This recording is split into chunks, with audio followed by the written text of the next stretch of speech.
Él nos va a hablar a día de hoy de las condiciones laborales de la clase trabajadora y de los ataques que están recibiendo por parte de los y las capitalistas.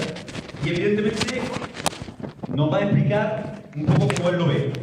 Y él tiene algo que decir sobre este tema, porque en realidad Alex, aparte de ser sindicalista en Comisión Obrera, es responsable precisamente de hostelería y es uno de los compañeros, por no decir el primero, que tuvo la primera experiencia de lucha en su centro de trabajo dentro de IZA hace ya muchos años en su McDonald's. McDonald's, que por cierto no ha dejado durante todos estos años, ha seguido trabajando dentro de ese McDonald's. Lo intentaron despedir en varias ocasiones, lo despidieron en varias ocasiones y la lucha precisamente de los y las trabajadoras, el hecho de haber montado una sección sindical de comisiones obreras dentro de ese McDonald's, ha hecho que las condiciones de esos trabajadores sean a día de hoy, evidentemente, pues como mínimo a la altura del convenio. En ese sentido, la lucha ha sido ejemplar y fue ejemplar, y a día de hoy pues, nos va a hablar de manera más general sobre cómo precisamente los trabajadores y las trabajadoras deben de organizarse y luchar por sus intereses de clase.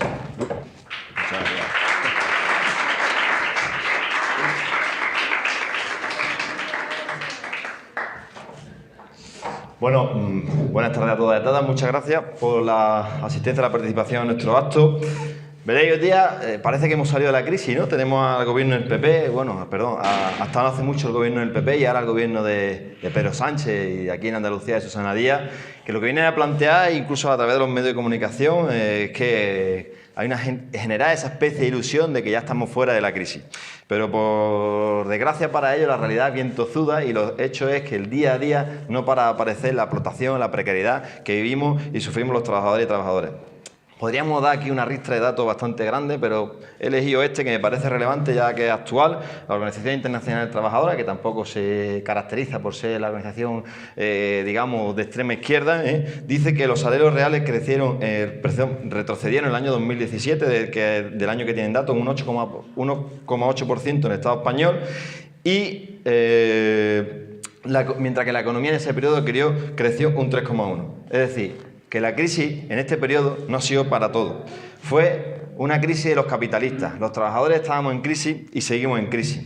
Ha sido una crisis para los capitalistas para que los capitalistas, a través de todas las medidas, con la excusa de la crisis, a través de todas las reformas, todos los instrumentos que han utilizado en este periodo, hagan trasladar esa crisis a los trabajadores y, como muchos compañeros han dicho aquí, hagan que sus beneficios crezcan a costa de nuestros salarios y a costa de nuestro trabajo y nuestro esfuerzo. ¿Cuáles son los instrumentos que han usado? Bueno, uno de los instrumentos que han usado ha sido la reforma laboral. De primera salimos contra la reforma laboral del PSOE, después salimos contra la reforma laboral del PP y de primera lo que más nos preocupaba era la facilitación que habían hecho de los despidos. Pero lo cierto y verdad es que la reforma laboral escondía dos o tres cosillas más dentro en su articulado que han hecho que los convenios, que los derechos laborales, que los derechos sindicales, que los derechos de los trabajadores, que la precariedad aumente de una manera muy grande en las condiciones de los trabajadores. Esos dos elementos centrales han sido la prioridad de los convenios y la ultraactividad. Eso ha permitido que el tema de las multiservicios, que afloren un montón de empresas que tiran a la baja las condiciones de trabajo, esa presión que hay en las negociaciones de los convenios colectivos, es inasumible esa situación y esa reforma laboral. Frente a eso el PP, que la aprobó, frente a eso el PSOE dice ahora que la va a modificar parcialmente en algunos de los puntos. Yo creo que la única medida que trae contra esa reforma laboral y contra el anterior es derogarla. También dice el PSOE, otra de las medidas estrellas, bueno, frente a todo esto los empresarios se han escandalizado, han dicho que eso es imposible, que eso es inasumible. Otra de las medidas estrellas que tienen el PSOE ahora es controlar la jornada diaria. Está bien controlar la jornada diaria porque nos encontramos con ese problema, pero yo creo que hace falta muchas medidas mucho más claras, mucho más nítidas para controlar precisamente el exceso de jornada que hay en los centros de trabajo. Muchas medidas se pueden aplicar y eso no son las medidas que van a solucionar. Hay que derogar el conjunto de la reforma laboral, pero la del PP, la última, porque esa es la más dañina de todas las que hemos tenido, pero también hay que derogar todas las reformas laborales que ha habido. Desde mi punto de vista, este asunto es muy sencillo, lo diga PP, PSOE o nuestros colegas que están aquí de Ciudadanos. O estás de un lado o estás de otro. A nivel de pensiones los ataques por parte del PP y del PSOE también han sido drásticos y dramáticos. Sin ir más lejos, podemos dar otra vez muchos datos, pero ¿quiénes son las personas o los trabajadores y trabajadoras más afectados por la reforma de las pensiones? Son nuevamente las mujeres. porque me decía a mí cómo una mujer que normalmente tiene contrato de jornada parcial va a jubilarse a los 65 o a los 67 años. ¿Bajo qué condiciones? ¿En qué momento? ¿En qué situación una mujer que concilia la vida laboral y familiar, en muchos casos con contrato de jornada parcial, va a jubilarse a los 67 años? ¿Cómo es posible? Nuevamente aquí la postura de las organizaciones sindicales mayoritarias ha sido muy tímida, de afirmar y aceptar todos estos pensionazos, y había que ver luchar contra esos pensionazos. Y nuevamente, desde mi punto de vista, el asunto es bastante sencillo. O estás de un lado o estás de otro. A nivel de desempleo, las cifras son escandalosas y han sido escandalosas. Otra gran medida, el acuerdo presupuestario, el salario mínimo interprofesional. Ahí tenemos a Podemos. El otro día escuché aquí en un meeting que dio Teresa Rodríguez de Adelante Andalucía. Compartí con ella espacio político, supuestamente la izquierda trotskista, el acuerdo internacional, dijo que no estaban mal los presupuestos. Hombre, que eran insuficientes, pero que no estaba mal, que se había subido un poquillo el salario mínimo interprofesional.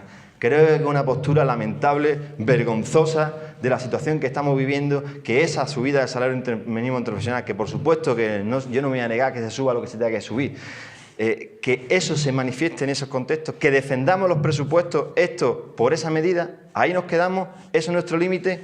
Así que, nuevamente, creo que el tema es bastante sencillo. O estás de un lado o estás de otro.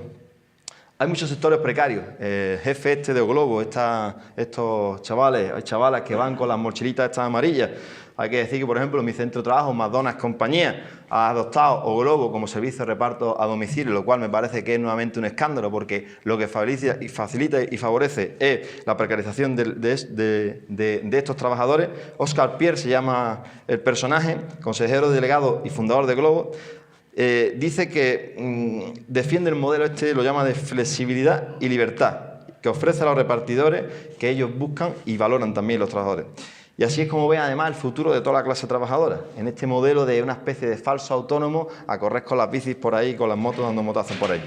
Y lo que viene a plantear, y la verdad es que es curioso que lo venga a decir, es que dice que sería una buena faena que lo obligara la Inspección de Trabajo a contratar a todos los trabajadores. Y es curioso, porque dice además que sería una buena faena para tanto la empresa como los repartidores. No sé yo qué problema tendrán los repartidores en que lo aumenten el salario, en que lo hagan indefinido, pero bueno, este señor dice que es una buena faena. Habrá que preguntarle a todos los que están dando motazos y bicicletazos por ahí. Es lamentable, es vergonzoso este nuevo modelo, este tipo de práctica, este tipo de precarización de las condiciones de trabajo. Y de nuevo, desde mi punto de vista, el asunto es bastante sencillo. O estás de un lado o estás de otro. Nosotros, IZAR, tenemos una candidatura pequeña, humilde. ¿Y por qué estamos aquí? ¿Por qué nos presentamos a las elecciones? ¿Por qué defendemos esta perspectiva estratégica? Porque estamos de un lado. Lo tenemos muy claro. Estamos de un lado en contra de la propiedad privada y en contra de la explotación. Algunas de estas medidas que para nosotros son importantes, por ejemplo, tampoco que sean las grandes medidas, pero nos parecería que serían medidas importantes, como subir el salario mínimo interprofesional a 1.300 euros, limitar la diferencia entre los salarios más altos y los más bajos, hacer una prestación indefinida para los desempleados por 1.300 euros, prohibir los despidos y disminuir el tiempo de trabajo sin disminución salarial, no permitir la feminización de cierto trabajo, derogar el pensionazo y que las pensiones sean a los 60 años. Nacionalización contra la deslocalización empresarial, derogar todas las reformas laborales, defender el derecho a huelga, a la huelga política y la huelga solidaria también. Esto no es posible, no hay dinero. Y nuevamente digo que esto es muy sencillo, estás de un lado o estás de otro. Podríamos dar otra vez muchísimos ejemplos. El rescate a los bancos, según estima el Gobierno, es de alrededor de 65.000 millones de euros entre el año 2012 y 2016. Y me pregunto yo, ¿por qué no hemos destinado este dinero, estos 65.000 millones de euros, al desempleo, a la subida del salario mínimo interprofesional? Lo difícil no son las medidas, desde mi punto de vista, sino lo que implica llevarla a cabo. Y en ese sentido nosotros lo tenemos muy claro. Una posición política clara contra la explotación, el capitalismo, la patronal y todas las organizaciones que defienden el sistema capitalista o pretenden lavarle la cara a este sistema capitalista. Una posición estratégica en defensa de los trabajadores a través de la huelga general y transformar esta sociedad. Veréis, es un poco frustrante. El otro día en el sindicato llegó un trabajador de la hostelería, nada más que empezado a trabajar en el mes de agosto, llega ya con un despido, lo habían despedido por un mensaje de WhatsApp, era el despido, no vengan más a trabajar, le decía el jefe. Y la verdad es que es muy frustrante cuando te llegan trabajadores en esas circunstancias de que ya están despedidos. Es realmente frustrante, porque ves cómo lo explotan, cómo lo oprimen, cómo los precarizan. Tenía un contrato a media jornada, estaba trabajando 12, 13, 14 horas diarias. Le hice la cuenta así rápidamente de lo que supondría la hora extraordinaria. Estamos hablando de 4.000 o 5.000 euros en 3 meses que le debía al empresario nada más que en horas extraordinarias. Y además de eso le debía 1 mes y medio de salario. Es realmente frustrante ver cómo esa situación pasa, cómo llegan a ese momento. Se habla mucho de las pequeñas empresas, de lo importante de la pequeña empresa y demás, pero la pequeña empresa hostelería en Granada que florece y demás, todos los empresarios de esa pequeña empresa, y no estoy diciendo con esto que sean los principales responsables de la crisis y el capitalismo, ni mucho menos con ello, pero todo eso que salen aquí de los pequeños autónomos, las pequeñas empresas, etcétera, etcétera, lo cierto y verdad es que son miles y miles de trabajadores en Granada que son explotados constantemente por todas esas pequeñas empresas y es vergonzoso todo eso que está pasando. Nosotros, y quiero hacer un llamamiento claro a todos los trabajadores nuevamente, a que nos organicemos. La mejor garantía frente al despido es que yo me organice. Es la mejor garantía, no depende de tu jefe, no depende de otro, depende de ti. Organízate, lucha, pelea, defiende tu puesto de trabajo y no quiero que pase nunca una oportunidad sin que decís esto. Muchas gracias a todos, salud y revolución.